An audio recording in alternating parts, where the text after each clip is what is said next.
Pèlerinage en Afrique.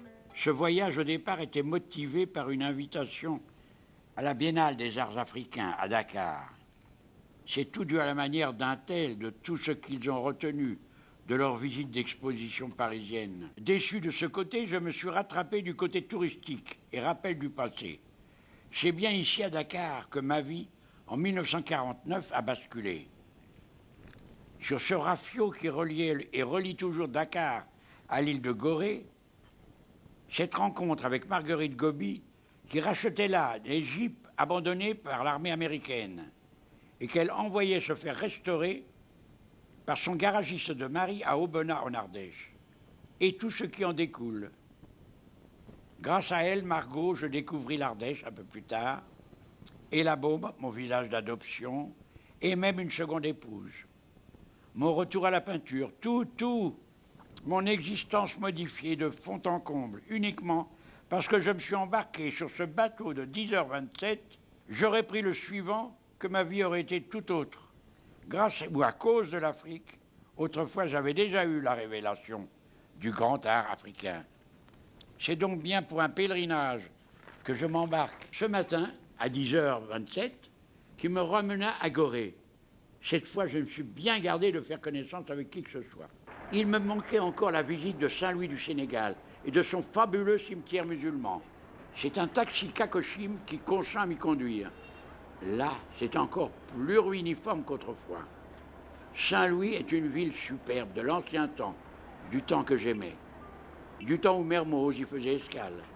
De retour à Dakar, j'ai fait la découverte d'un peintre mural extraordinaire qui, sur des kilomètres de murs, a peint la vie de tous les grands hommes. J'ai nommé Papisco Goï. C'est bien lui le seul grand artiste rencontré à Dakar. Et bien sûr, il ne figure pas à la Biennale. Il a recouvert toutes les clôtures du quartier en de superbes fresques suffocantes d'invention. Tout ce qui manquait de fantaisie poétique et inventive aux peintres officiels sénégalais s'étale ici de façon provocante et anarchique. Papisco Goï travaille et vit sur le lieu de ses exploits, dans ce ghetto misérable. Il a passé au fil de son pinceau tous les grands de ce monde. Un évêque, des papes, De Gaulle jeune, Jésus-Christ, Luther King, Mandela. J'ai même cru reconnaître notre tonton national, imberbe et rajeuni tout près d'une sirène. À Dakar, dès qu'on quitte le quartier vulgaire de la place de l'Indépendance, dès qu'on s'aventure dans les rues basses, on redécouvre l'âme africaine, le dégingandé, le débraillé sympathique, l'abandon, le naturel, le sourire bon enfant, même l'odeur adorablement nauséabonde.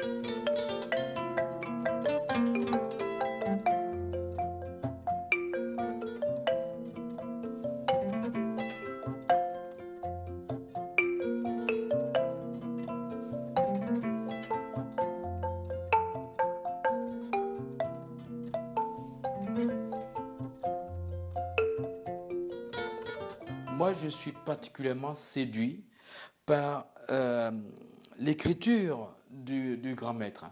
C'est-à-dire que quand je parle d'écriture, non seulement le coup de pinceau, mais aussi lorsqu'il écrit. Il écrit de manière formidable au double sens du mot, parce qu'il écrit en bon français et son écriture sur le plan graphique, c'est quelque chose d'admirable, il faut le voir. Dans ses écrits, il introduit des signes, des signes qui sont comment dire, des pictogrammes ou des idéogrammes qui font penser en effet aux hiéroglyphes. C'est un peu comme ce que j'essaie de faire désespérément dans mon travail en essayant d'allier l'écriture issue des masques et des hiéroglyphes à l'écriture latine sans forcément chercher à écrire un poème, mais je sens ce besoin, ce besoin qui est fondamental dans mon travail, d'écrire des choses.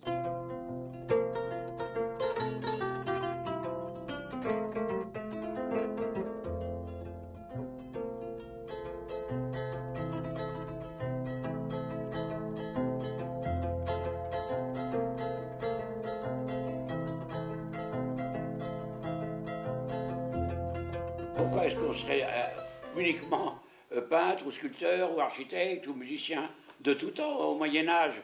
Et Léonard de Vinci, qu'est-ce qu'il était, Léonard de Vinci? Et Michel-Ange était tout sculpteur et peintre et décorateur et architecte. Il n'y a pas de raison qu'on soit absolument spécialiste parce qu'on a commencé à faire de la peinture. Pourquoi on n'aurait pas envie d'exprimer? Il y a des peintres même modernes qui ont très bien exprimé leur amour de l'art. Bazaine, par exemple, qui était un peintre, un très bon artiste français, qui a écrit aussi sur l'art des propos magnifiques, et Braque et d'autres, et Matisse. En général, d'ailleurs, ce sont les peintres qui parlent le mieux de l'art. Ce n'est jamais des écrivains d'art. Parce que les écrivains d'art, c'est uniquement les écrivains ou les critiques. Leur passion ou leur intérêt pour l'art, en général, est littéraire. Il n'est pas profondément incarné comme chez les vrais artistes, comprends-tu? Un Braque parlera merveilleusement de l'art, un Matisse a parlé merveilleusement, un Bazaine dont je parle, même Picasso. Certains n'ont pas parlé du tout, c'était pas leur besoin. Moi, c'est un besoin que j'aime d'écrire de temps en temps. Et pas seulement sur l'art, d'ailleurs. Surtout... La poésie. Oui, surtout sur la vie, sur l'amour, sur la fraternité, sur l'amitié. Je trouve qu'il y a beaucoup de choses qui méritent qu'on en parle, même si on n'est pas écrivain avec un grand E.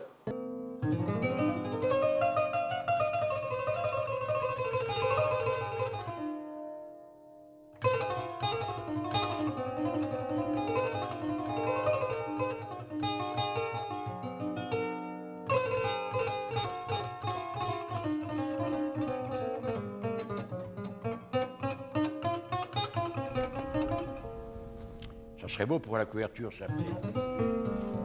Hein?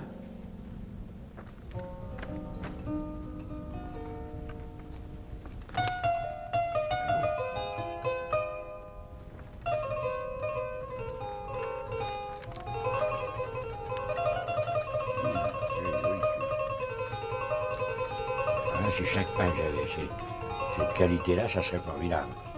Voilà. Que ce soit cette qualité-là.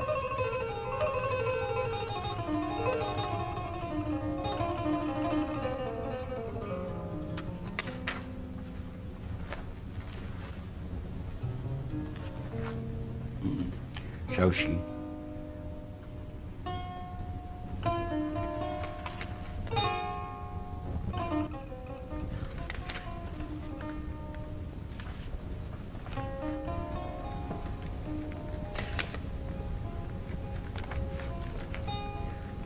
Ça aussi, c'est en Israël, ça.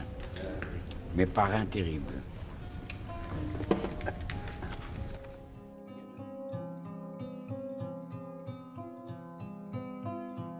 Femme d'artiste. C'est pas une sinécure d'être la compagne d'un artiste. J'en parle en connaissance de cause. Déjà, ma pauvre mère, elle s'en était vue, je vous jure, avec son kikoïne d'époux. Vraiment, les femmes d'artistes, ce sont de pauvres êtres sacrifiés. Sacrifiés à la cause, chantant la cause de l'art, de la peinture. Distinguons. Il y a une catégorie parmi elles qui sont de vraies femmes d'affaires, même plus fortes que les galeristes, c'est-à-dire. Leurs noms sont sur toutes les lèvres, aussi ne m'étendrai-je point sur elles.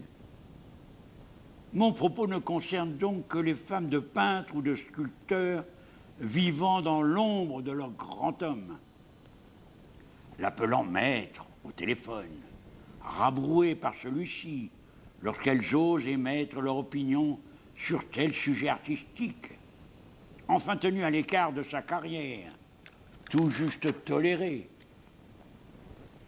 Elles subissent seulement les avatars et les humeurs de leurs dieux. Pour cela même, elles mériteraient de voir reconnu leur mérite par un monument commémoratif. Devenir femme d'artiste, c'est pourtant une spécialité pour certaines dames qui raffolent de nous autres, les manieurs de pinceau. Que ce soit pour Picasso ou Tifilo, elles ne font pas la différence.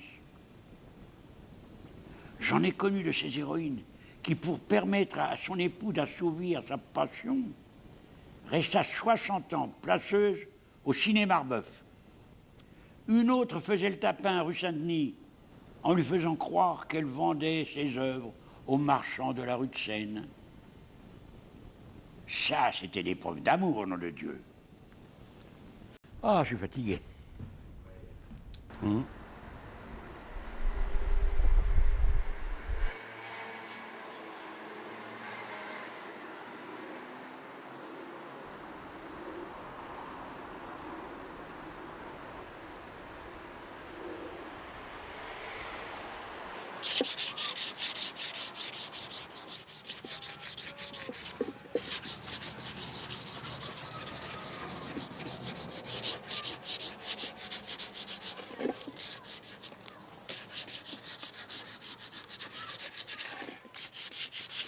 Votre travail, là, ça consiste à quoi exactement dans les sculptures? Dans la sculpture, nous faisons l'antiquité.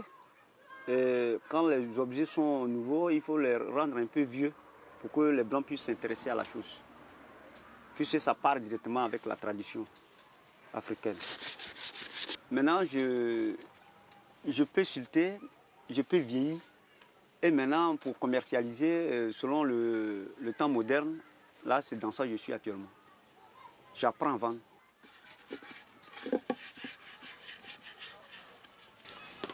Le masque demandé, c'est fait pour danser. Et on retrouve beaucoup à Touba, à Man, le masque demandé. Comment vous connaissez tout ça? Bon, je vous ai dit que depuis 1995, je suis dans l'art. Et j'ai appris par là avant de connaître la sculpture. C'est ce que je faisais avant. Et comme je n'avais pas les moyens, j'ai commencé à sculpter. Même le masque que vous avez vu, moi, le masque d'abord. Après la sculpture, c'est comme ça que j'allais le rendre d'abord avant d'aller vendre.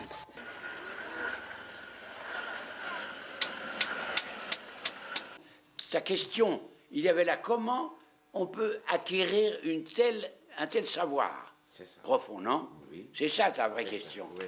Et moi, je t'ai expliqué, ça a l'air de te gêner.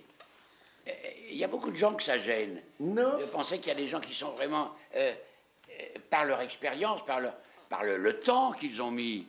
Je vais te dire une chose, par exemple, ma femme, ma femme pendant 20 ans, elle a vu des tableaux de mon père, le peintre Kikoïn, pendant 20 ans. Elle en a vu peut-être 300, 400, 500. À force, elle a vu des vrais, des faux, de tout.